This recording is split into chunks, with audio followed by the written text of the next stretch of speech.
Spooky season should be fun, not frightening because of allergies. From candy swaps to costume hacks, we're here to help you make Halloween safe and stress-free. Whether you're managing food allergies, asthma, or eczema, we've got tricks and treats to share. All right, everybody. So welcome to Allergy Actually. We are back today to bring a very fun topic. One of my favorite holidays throughout the year is Halloween. I don't know about you guys, but there's just something, it brings out like the child in you, right? Oh my gosh, why aren't we wearing costumes right now? We should have. I'm already planning my Halloween decor because I have a big Halloween party for our church youth group. And so we have about like 20 to 40 kids that show up, and we've done it for a few years in a row. And yeah, I love that part. So that's the thing I'm the most excited about this year. But I think sharing a lot of the knowledge that we bring from being moms and doing the entertaining and then also being allergists with practical advice is something that we want to share with you guys today. So I can start out by saying that I'm lucky because for me, my children don't have food allergies. So that is not a consideration whenever we start with thinking about Halloween and planning for that. So that is one stressor that I don't have to deal with. But Carrie, you have a child who is food allergic. Yeah, so thankfully Josie has outgrown her egg allergy, but I certainly remember those first few Halloweens and frankly, daycare and navigating those experiences that you don't have full control over were really, really hard, and wanting to make sure that she felt included in those activities and not othered is really, important. And so I think even though we don't personally have kids now with food allergies, it really is a very kind thing to do to think about ways that we might be able to help all the kids in our communities feel included. And that's really been the impetus behind the Teal Pumpkin Project. I'm going to share my screen actually to show just a little snippet about the Teal Pumpkin Project that FAIR, Food Allergy Research and Education, developed essentially to raise food allergy awareness, to offer non-food trinkets and toys in a separate bowl for either trick-or-treating or, classroom parties or parties at home. It's been really empowering for children or adults, families with food allergy, so that they feel included. And the hallmark of the Teal Pumpkin Project is obviously the color teal, but their goal is for obviously more people to participate in that, but also using the color teal as a sign to families that you are aware of food allergies and what you're trying to give for this Halloween for, the people, assuming you're doing something like trick-or-treating, that you will have either a non-food treat or some kind of, if you do have a food treat, something that is strictly a candy and, free of at least the top 9 and hopefully others as well to make that more inclusive. So you can buy pumpkins, fake pumpkins that are teal colored, or you could paint a real pumpkin to sit out. But that's that signal to families who are looking for teal pumpkin friendly houses to trick or treat that your house is one of them. That way they don't have to show up and go all the way to the front door and ask and then sort of be like, you're only like selling Snickers bars that, while delicious, could be potentially deadly to somebody else. So, well, Meagan, you had a story you were sharing with us about some of the real nuance between candy and reading labels and some of the challenges that can come up about that and around that. So I felt silly after I learned this because I thought, as an allergist, I should have known this, but this was actually many years ago now. And I had a child who was egg allergic as a patient, and mom and the patient came in for a visit. And when I always ask, have you had any accidental exposures? And they're like, actually, yes. So for a type of taffy, I hate to say a brand name because I can't remember exactly, but it's one that is commonly given out in Halloween buckets, that the candy that you get that is in like a mixed candy bag that you hand out, that kind of thing. But it also has larger, sort of more normal size, single serving taffy as well. So the patient had always been able to tolerate the little versions of it, the minis that she would get at Halloween, no problem. And so she was on a bus for a field trip and grabbed a larger version, thinking, I've tolerated the small version all my life. I've never had the large version, but clearly it'll be fine. and she had anaphylaxis on the bus, kind of in the middle of nowhere. And it turned out that the larger version actually had, I believe it was some kind of like egg albumin or something that it listed. And so it was a surprise to them. And then subsequently, me, whenever I started looking into that and realizing that there are different ingredients that are added sometimes to different sizes of the candy. Some of them are made in different facilities. I had a kid come in the other day who is peanut and tree nut allergic, and he was thrilled because he had finally found a type of Kit Kat that he could eat. And if I'm not mistaken, it was in the little snack side. Yes, the little, yes. And he's like, this is not processed with nuts. I can finally have Kit Kat. And I was like, oh, that's good to know. Like, I had no idea. And so, and that's a privilege, not having to think about that personally a lot, but that is really something to think about as a parent and as a patient in the food allergy world. The other thing, if we're thinking about Teal Pumpkin friendly things to pass out, so non-food items, is making sure that what we think is a non-food item doesn't contain a food. So like Play-Doh, there's something with that, right? Like, is there wheat in Play-Doh or something? So I remember one year getting a pack of those little mini Play-Dohs at Costco to pass out. And a mom very kindly brought to my attention, my child has eczema and is allergic to wheat. And so she actually can't play with that. We have to make our own Play-Doh at home without wheat. So being aware of that too. But let's talk about what are some fun non-food treats to pass out. Like, what have you guys done in the past? Well, my kids are always a big fan of the fun little spider rings and pencils, and certainly the temporary tattoos don't get old. I think back to when I was a kid trick-or-treating, there was always that old person that handed out quarters. I thought, you know what? That's not a bad idea. Like, what's your candy budget? If you're spending $0.25 per candy or $1 per candy, give the money. That's kind of fun too. That's a treat for sure. We live so remotely that we really don't have trick-or-treaters. There's a lot of homes in the neighborhood. It's just they're very spaced out. And so we go to an area in our sort of downtown portion, and there's somebody that collects all of the duck sauce and hot sauce, or not hot sauce, but like soy sauce packets from the Chinese they order. So now it's terrible.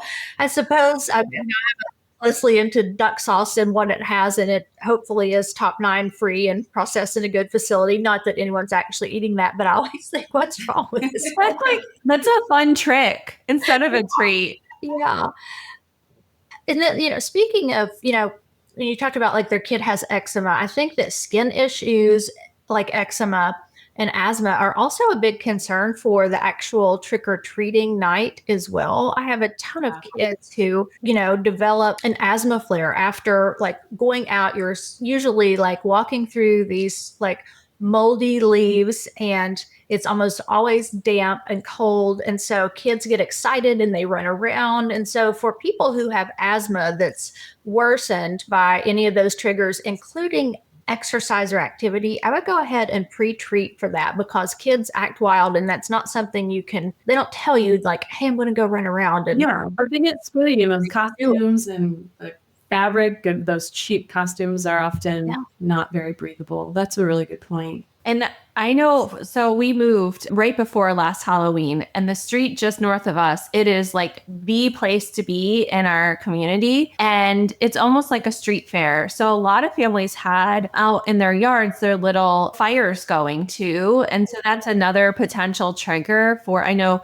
I had to be cautious because my airway is pretty sensitive to the smell of campfires and smoke. And so I had to kind of steer away from those. But thinking about that as another potential trigger and wanting to pre-treat and having your inhaler with you. Yes. And Epi. Like, I don't know about you guys, but my kids will go trick or treat, and then they'll all end up at somebody's house in the neighborhood, whether it be ours or somebody else, and start divvying up their candy and digging in. And if your child has a food allergy, just put the Epi at the bottom of their candy bucket, and that way they have it for wherever they decide to start chowing down. Yeah. And it might be a good opportunity, depending on the age of your kids, and if they are getting to that point of a little more independence, to review how to use it, when to use it, what kind of our protocol, almost like we are at the local art festival and they have the fire station there, like having that game plan of, if heaven forbid you have a house fire, you have a meeting place, you have a plan. So kind of having that action plan for if there's a reaction, what to do, who to call, knowing who the in charge person is, if it's not you, all really great things to think about. One thing that I've seen, one of my son's best friends has food allergy,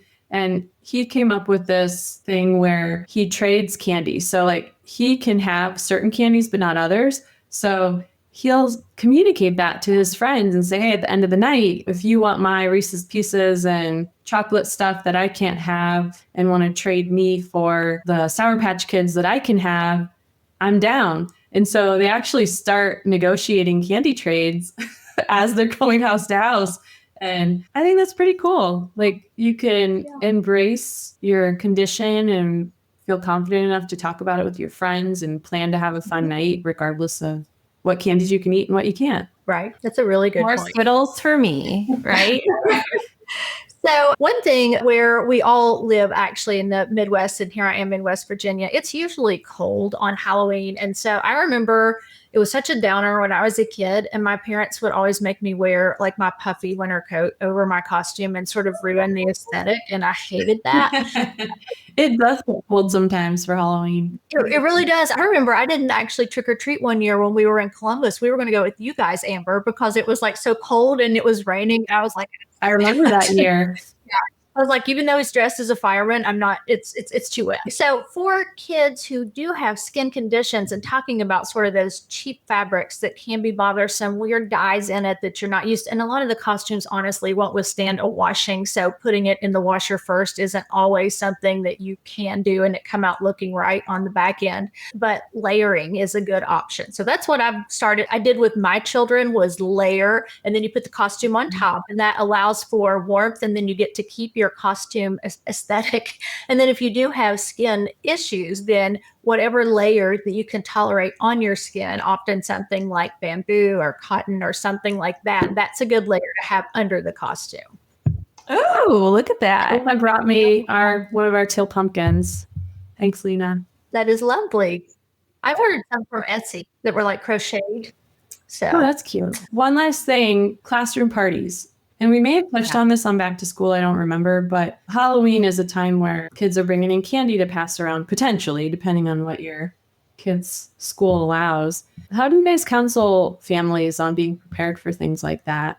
We've been fortunate that our district doesn't allow food. Like, I guess I should walk back. They do allow food, but it's organized by the room parents or adults that are kind of in charge, and with food allergies in that smaller community in mind. So that I think helps limit things. But what they've done away with is for birthdays, folks are not bringing in like edible treats for birthdays. Mm-hmm.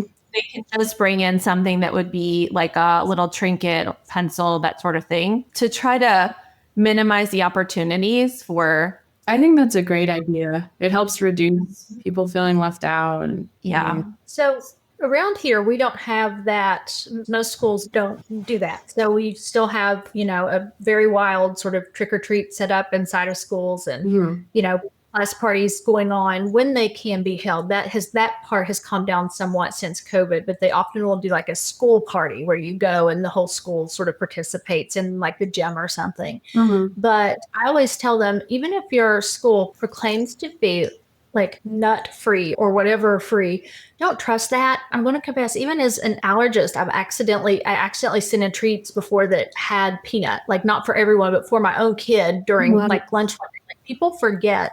And the other thing is that while awareness for allergies has definitely increased, food allergy, there are some people who aren't very aware of allergies. Well, I guess all the foods to which one can be allergic.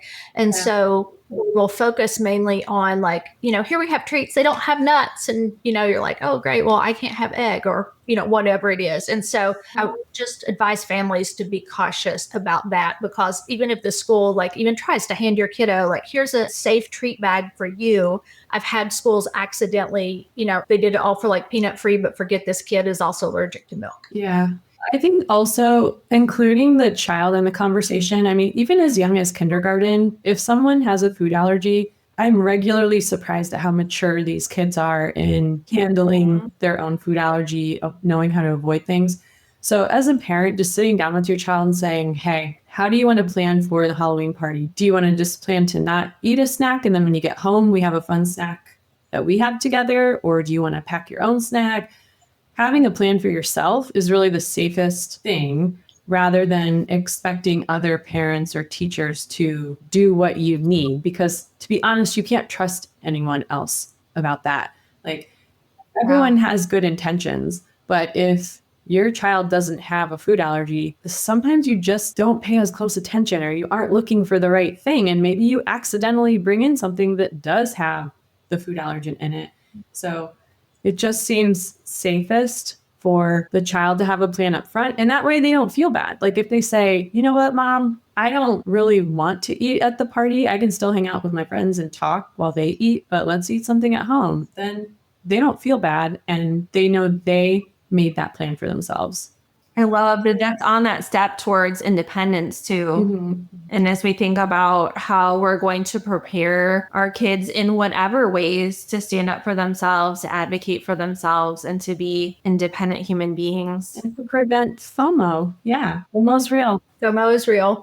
Well, thanks everybody for listening in and joining us today. And we ask that if you are watching, that you do leave us comments. I'm interested in what other tips people who are living this every day, what they do for Halloween and honestly other class parties and things like that. So please give us love, ring the bell, send us DMs. We are very interested in hearing what everybody else does. Drop ideas for Teal Pumpkin, things to hand out to give people ideas for that. Make sure to share this episode with your friends and family so that they know how they can really make spaces more inclusive for these kiddos.